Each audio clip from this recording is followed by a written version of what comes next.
Satu keinginan besar Ibunda Maryam adalah punya anak yang kelak jadi seperti Zakaria, berkhidmat untuk Masjidil Aqsa. Lalu beliau bernazar, kemudian hamil.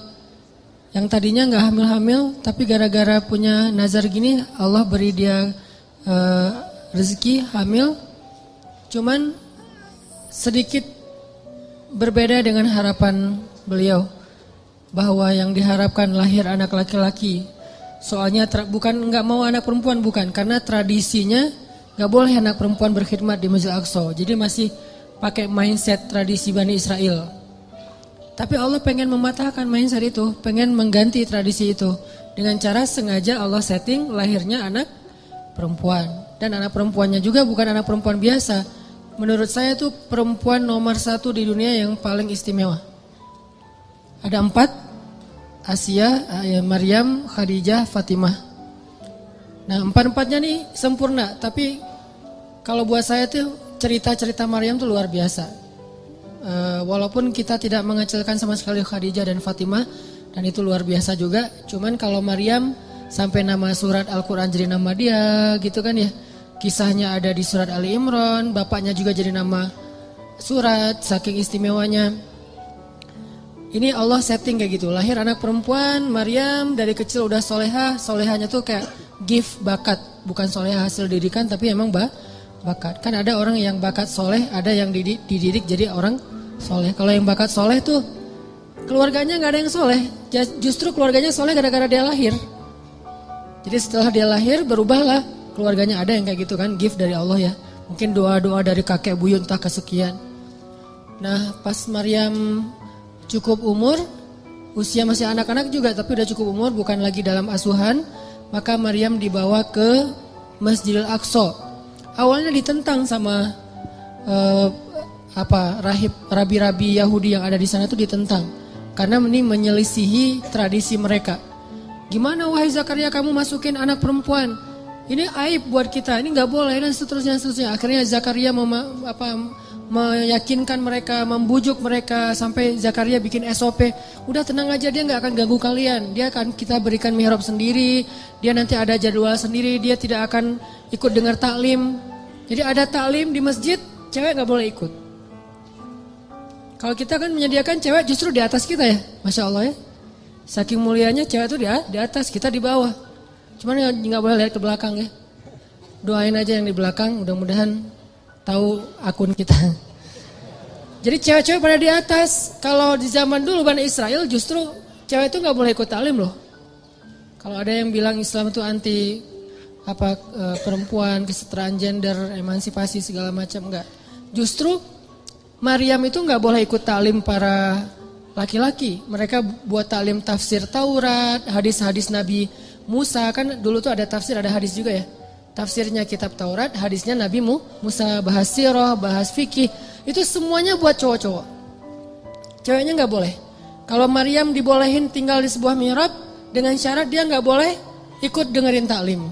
Dia murni cuma ngangkat-ngangkat air, naruh untuk orang berwudu, terus ngebersihin masjid pas orang udah pada bubar, gitu doang. Tapi subhanallah, banyak adegan ketika murid-murid yang cowok ini ujian, mereka nggak bisa jawab, Maryam bisa jawab. Karena Allah sendiri yang mendidik Maryam, bukan seorang ulama. Allah sendiri yang nge-treat Maryam. Jadi ilmu Maryam itu terkenal di antara mereka, sehingga diam-diam cowok-cowoknya malah banyak belajar kepada Maryam. Ini cara Allah mengganti tradisinya. Fataqabbalaha rabbuha biqabulin hasanin wa ambataha nabatan hasanan wa kaffalaha Zakaria. Diberikan tanggung jawab itu kepada Zakaria. Sampai suatu saat, nih Zakaria belum punya anak juga nih. Pengen banget punya anak, dan itu life goalsnya Zakaria. Pengen punya anak. Tapi belum kuat. Arti belum kuat, belum utuh. Udah kuat tapi belum utuh. Dari sisi mana utuhnya nanti kita bahas. Terus suatu hari, Zakaria lagi mau ngejenguk Maryam di dalam mihrab. Mihrab itu kayak ruangan kecil gitu. Tok-tok-tok, assalamualaikum, masuklah Zakaria.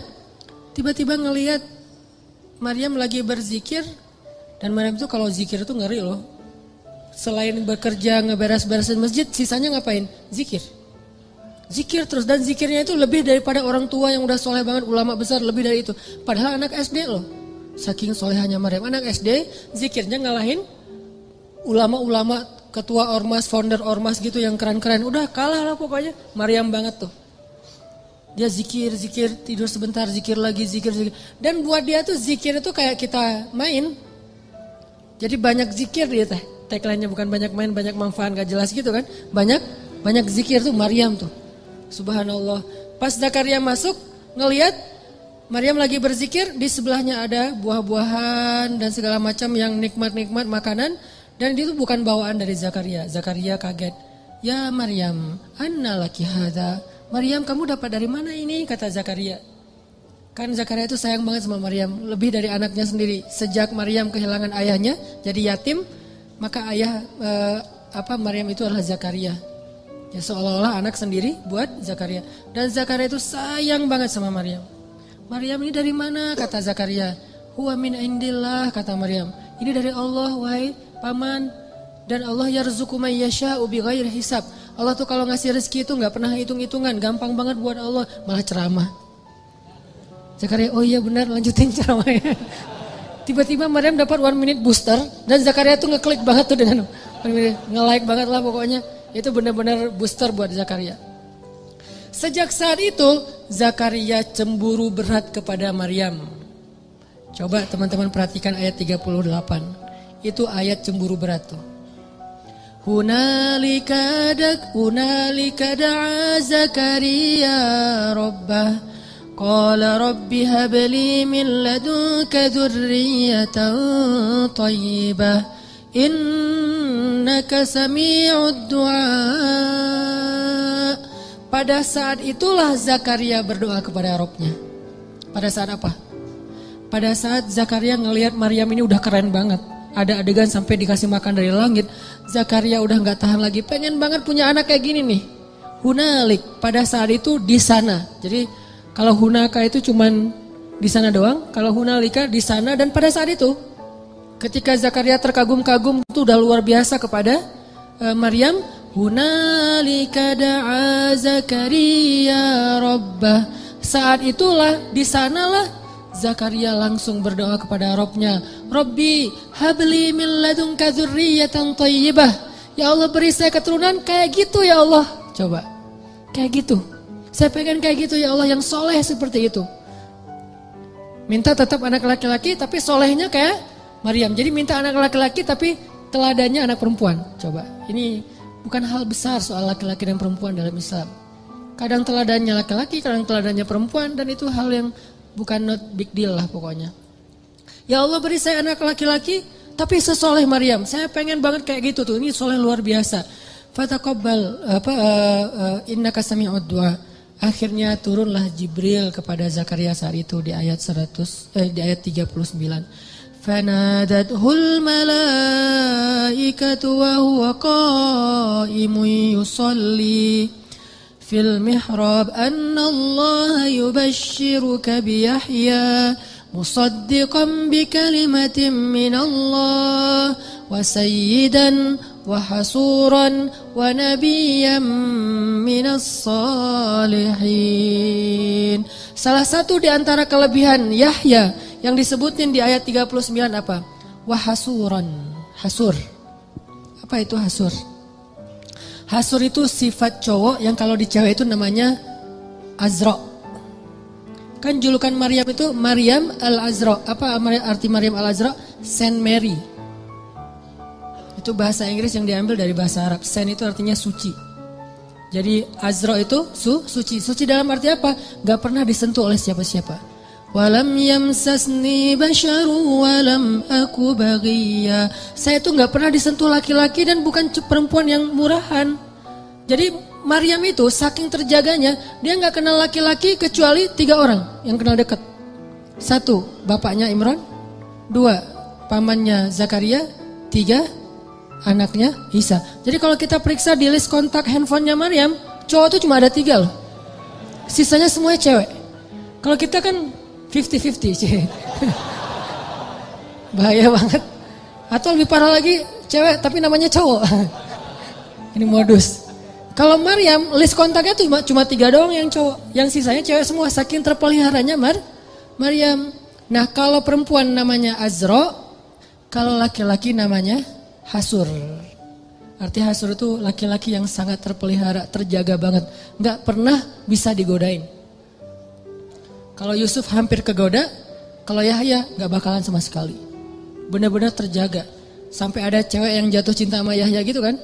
Setiap hari nge-like postingan Yahya, first like, komen kayak gitu. Yahya biasa-biasa aja gak di fallback sama Yahya.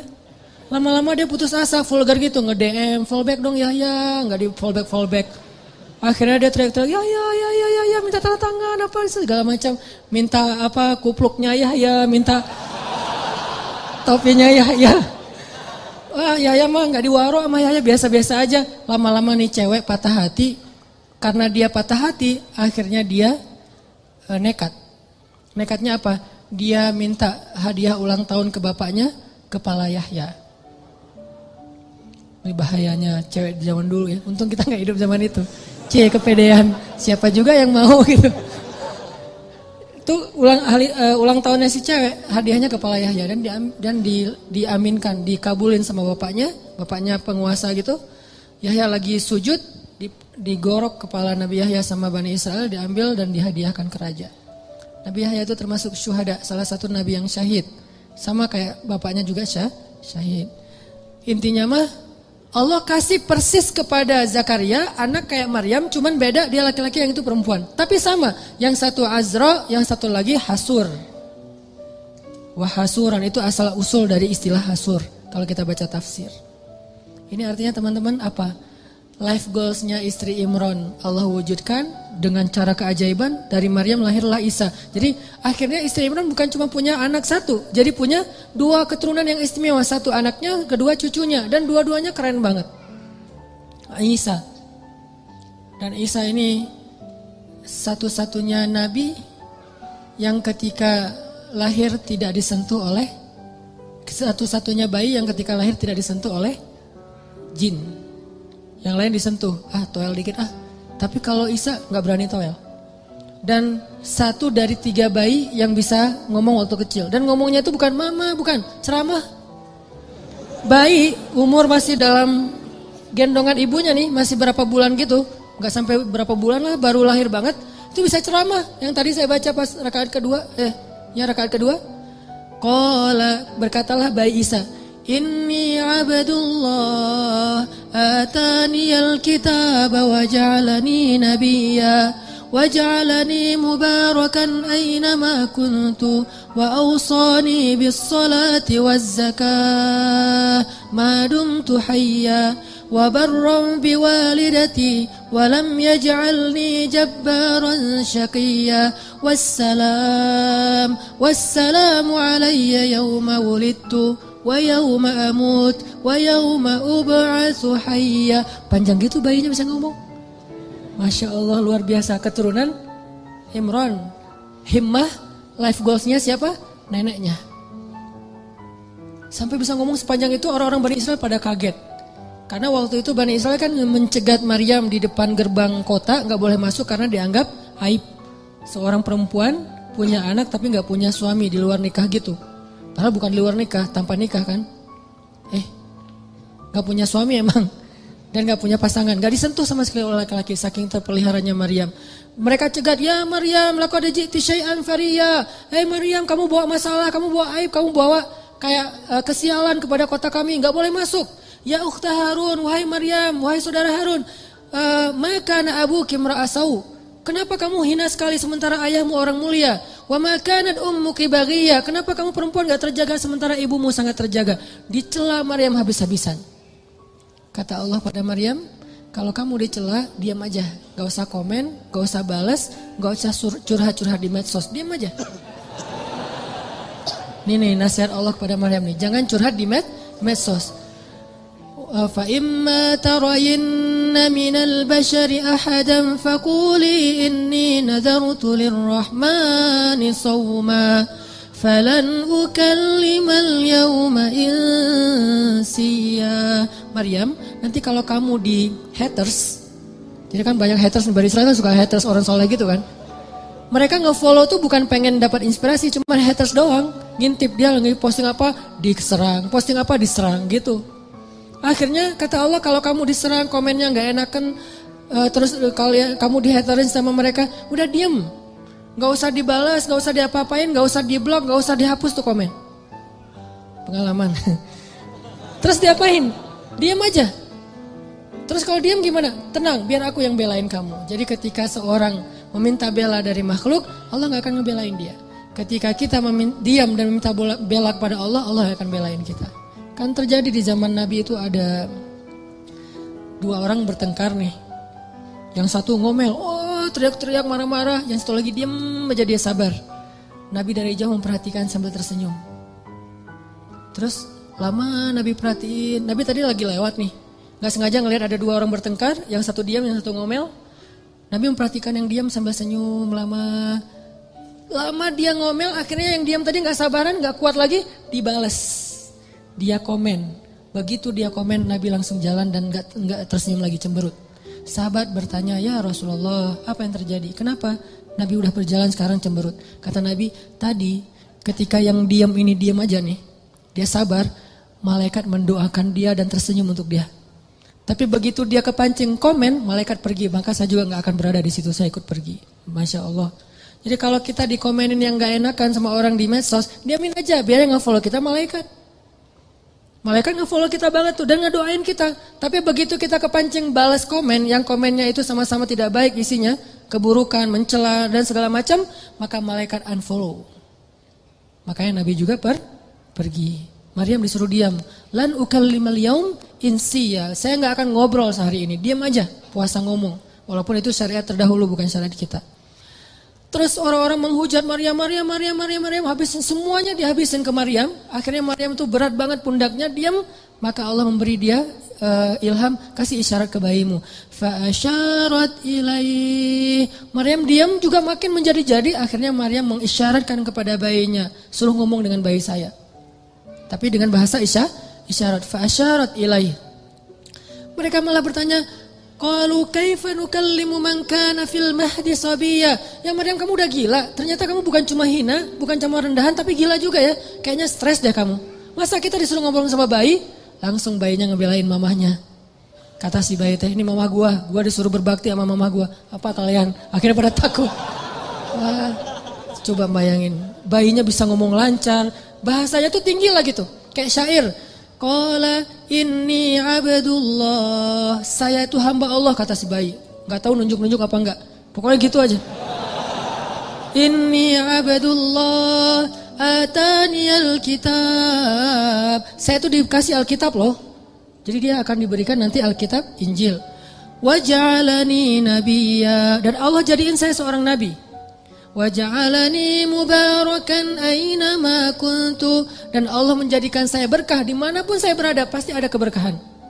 Wa awsani bis shalah. Allah perintahkan saya untuk salat. Waz zakah. Allah suruh saya berzakat. Madumtu hayya. Sepanjang hidup saya. Wa barram biwalidati. Allah suruh saya berbakti kepada mama saya. Walam yaj'alni jabbaran syaqiyya. Allah enggak menjadikan saya seorang laki-laki yang penentang dan laki-laki yang kasar. Wassalamu alaihi. Keselamatan buat saya. Yauma wulidtu. Hari ketika saya dulu dilahirkan. Wa yauma amutu. Hari ketika saya diwafatkan. Wa yauma ub'atsu hayya. Hari ketika nanti saya akan dibangkitkan. Bayangin bayi ngomong kayak gitu. Kita aja yang udah dewasa bingung mau ngomong. Mau ngelamar aja bingung mau ngapain. Calon mertua nanya, "Dek, mau ngapain di sini?" Saya juga bingung, Pak, ngapain. Bingung gitu. Saking labilnya. Ini bayi coba. Kenapa bisa gitu, teman-teman? Doa, himmah, life goals dari neneknya. Setelah kisah panjang ini, saya pengen nyimpulin sederhana aja. Gimana caranya kita kalau punya keinginan, punya himmah, punya goals dalam hidup kita, gak serumit istri Imron, hal sepele aja. Allah kabulkan, Allah restui, Allah wujudkan, bahkan dengan keajaiban dan surprise kejutan-kejutan. Caranya 3. 1, intasdukillah yasdukka. Kalau kita jujur kepada Allah, Allah pasti akan tolong. Apa maksudnya jujur pada Allah? Kita kalau ada kepengen sesuatu, libatin Allah dong dalam kepengen kita, dalam niat kita tuh. Maksud libatin Allah harus ada karena Allahnya. Pengen nikah kenapa? Saya pengen masuk surganya gak sendiri. Pengen nikah kenapa? Saya pengen tahajudnya tuh ada yang bangunin.